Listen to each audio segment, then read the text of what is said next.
Hi, everyone. It's me, Tim. Today I want to talk about morality systems in RPGs. This is actually a question from the Discording Tales 8198, who asks, what is your point of view on alignment or karma systems in RPGs, systems of moralities, maybe, i.e., going beyond good or evil, but not relativistic per se, using different sets of values measured from their own viewpoints? That is a bit of a vague question, but it's also a difficult one because now we're talking philosophy and definition of good and evil. And let me talk about what I tried in a couple games and then what I'm thinking now. So, back in Fallout, we tried to do reputation, and we just did kind of an overall reputation.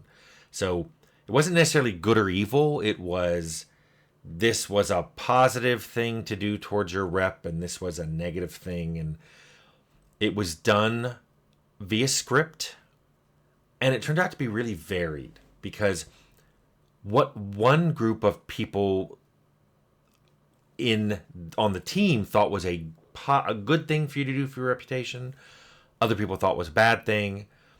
And in the game itself there was, hey, if you do this would be positive only for this one group. It's a negative for this other group. So I don't think Fallout was a good first step. It was a mishmash of ideas. I mean, we had reputation titles in there too, like a champion of some group, or, the child killer was a reputation title. So when we did Arcanum, I wanted to systematize these things. Now, it turned out you really can't do that. So I'll tell you what ended up happening. We ended up putting a script command in so that when quests were completed or actions were taken by the player, those things could change alignment. And we had good and evil. And it was up to the person doing the quest or doing that script to decide if that was a good or evil act. And now even dialogue could do that. You could say something, you could say a line, and it could be considered a really good thing to say or a really bad thing. Because sometimes dialogue had an action associated with it, like give beggar money. And that was a good thing. So that was still very subjective. So I wanted something systemic. I wanted something built into the code that would change your alignment. What I wrote was this, and then I'll tell you what shipped, and I'll tell you why, because I keep notes on everything. What I said was, whenever the player kills a good creature, anything whose alignment is greater than 0, that was an evil act. It doesn't even matter if the player's good or evil. Doesn't matter. If you kill something good, it's an evil act, and it pushes you towards evil based on how good the thing you killed was. So killing an angel is a lot worse than killing a cute little bunny. But the other side was more complicated. If you kill an evil creature, it's a good act if you were less evil than the creature. But it was an evil act if you were more evil. So basically you have to think of it, that one was relative. If you killed something evil and you're good, a good person, that was a good thing to do. If you kill something evil that's far more evil than you, that's also a good thing to do. You reduce the level of evil in the world. But if you are really, really evil and you take out something that's just slightly evil, that's not good. I even said that's more evil. You're basically taking out something that has more good in it than you have. So you're reducing that amount of good. Now, we capped how far that shift could happen in code, so you can't become more good or evil than your victim was evil or good. And I thought that would work. And we had that. Remember, we started Arcanum in 1998. We had it like that until February 2nd, 2001.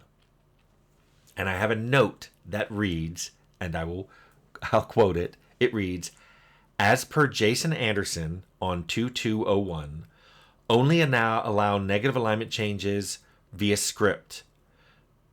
I'm sorry, only allow negative alignment changes from actions. You can only become good through quests. Now that's what the note says. What that means is the systemic stuff allows you to get evil, go negative, which means if you attack something good, you can still go negative. Or even if you attack something less evil than you go negative. But all the good changes do not occur. It's an early out in the code now. The reason we did that turned out to be a balance issue as we finished up most of the world. And the balance issue was this. When you're just walking along, you tend to be attacked by evil things.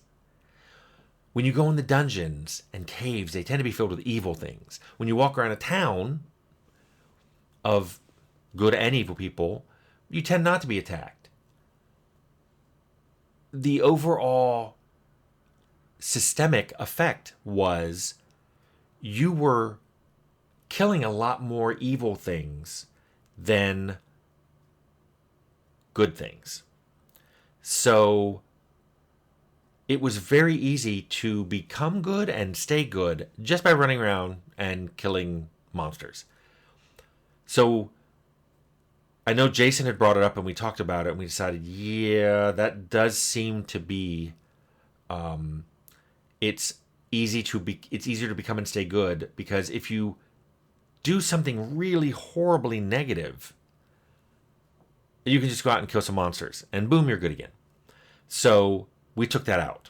And I was sad because I really, really want a systemic good and evil system. But let's take a look at what we learned from all that. And we talked about this a lot. First of all, it's hard to define good and evil. People on the team don't agree. Philosophers don't agree. I mean, the whole point of utilitarianism is you do things that make more good, but it's hard to define what good and evil are, and it's also hard not to say, like, it's hard to live, to always do good things, because sometimes you just want to do something that's nice, and nice isn't always good. An example was, would you kill one person in order to definitely save the life of 100? The classic trolley problem.